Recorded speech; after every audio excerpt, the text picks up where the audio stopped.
समाधान आमचं व्हायलाच पाहिजे। महाराष्ट्र राज्य एकता आणि एकत्रीकरण समितीचा विजय हो। महाराष्ट्र राज्य एकता आणि एकत्रीकरण समितीचा विजय हो। संघटनेच्या मार्फत आपल्या जे सार्वजनिक बांधकाम मंत्री आहेत श्री शिवेंद्रराजे भोसले त्यांनाही भेटलेलं आहे। त्याच्याबरोबर आपल्या जिल्ह्याचे म्हणजे राज्याचे ग्रामविकास मंत्री श्री जयकुमार गोरे सर यांनाही भेटलेलं आहे। आपल्या जिल्ह्याचे मदत व पुनर्वसन मंत्री श्री मकरंदाबा पाटील यांनाही भेटलेलं आहे।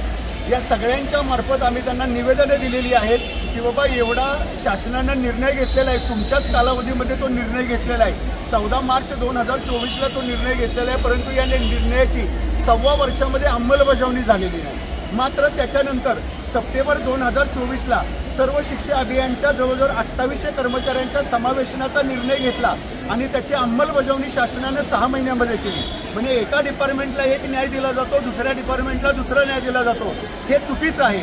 आणि आम्ही मंत्री आपल्या जिल्ह्यातले जेवढे मंत्री महोदय त्या मंत्री महोदयांना सुद्धा हा प्रश्न आपल्या राज्याचे मुख्यमंत्री महोदय श्री देवेंद्रजी फडणवीस यांच्यासमोर मांडावा, त्यांच्याबरोबर आमच्या बैठका लाव्यात याची आम्ही वेळोवेळी निवेदन देऊन मागणी केलेली आहे।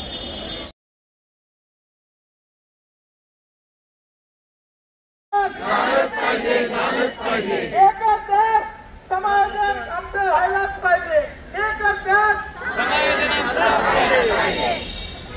महाराष्ट्र राज्य एकता आणि एकत्रीकरण